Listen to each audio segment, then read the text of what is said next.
نظم د تاسو ټولو ګلالو د ډالۍ وي په ډېره مینه باندې. دا کیسه یوه اندېښنه وه، دا کیسه د بېلتانه وه.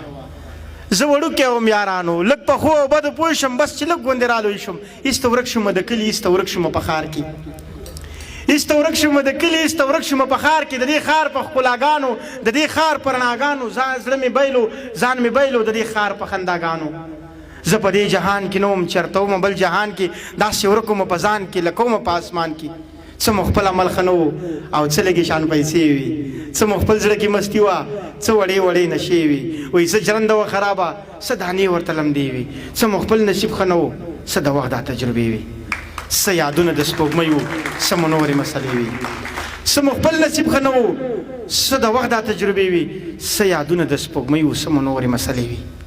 ژوند که ښه و او که ورانو، خو بس وخت او روانو. لیونتوب په مخه راغلی، زلمیتوب په مخه راغلی، نو سپوږمۍ شوه را په یاده، لیونۍ شوه را په یاده. د خپل کلي په لور لاړم، د خپل سلي په لور لاړم. چې مې کلي ته ورپام شو، تمامي عقل مې عام شو. نه ګودر و، نه چینار و، نه ښکلا وه، نه سینګار و، هم حجرې وې شاړې پاړې، نه رباب و، نه ستار و، نه په بیره کې زانګو وه، نه په بیره کې جغار و، نه په کلي کې سپوږمۍ وه، نه په کلي کې ریبار و. نه په کلي کې سپوږمۍ وه، نه په کلي کې ریبار و. پټ په زړه کې مې له ځانه لیونۍ پوښتنه وکړه، ما په کلي کې له چا نه له سپوږمۍ پوښتنه وکړه. ویو بله ورخه تېرې ما بس پوښتنه وکړه، وایي څه کمه کلې لیواله تا یې اوس پوښتنه وکړه. وایي داسې مه وایه چې کله، داسې مه وایه چې ولې، خو مودې کېږي لیواله چې سپوږمۍ تندر نیولې.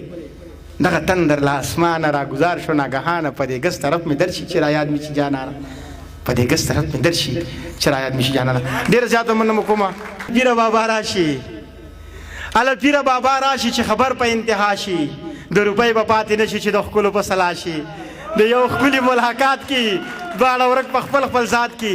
د سلام او کلام وروستو ښه د ډېر احترام وروستو بس په شمار یو څو لمحه وکړي، بېرته تلو خپه نیوو کې، بیا یو څو قدمه وړاندې بیا په بېرته راکتو کې. دا د کوم رقم انداز و چې په دې کې دې څه راز و، نه تپوس کړي نه صلاح کړي، بس زمونږ د زړګي غلا کړي. زه په مینه څه پوهېږم، ته په ټوکو کې رښتیا شي. اله پیره بابا راشي، اله پیره بابا راشي چې ته چې داسې په خندا شي لکه زرکه په یو سا شي. تا ته وایم ښه، ته چې داسې په خندا شي لکه زرکه په یو سا شي. ته خبرې لیونیه راتاوان به هم په ما شي. ته چې داسې شور او شر کړي اوس به ټول کلی خبر کړي. بیا د مینې تهمتونه، دا کاږه واږه نیتونه. دلته کار په پیسه کېږي او موږ نه لرو نوټونه. یو زمونږ خالي جیبونه، بل د خلکو پیغورونه. یو ناترسه زمانه شي، بل زمونږ خوار نصیبونه. دلته ساس کې هم گویا شي، دلته اوري دیوالونه. ستا د مینې راز به توی کې د الزام سپېره بادونه. نا خبره به رسوا شي. اله پیره بابا راشي، اله پیره بابا راشي، بیا خبر له پښتونخوا شي، بیا خبرې له نظام شي او بیا خبرې له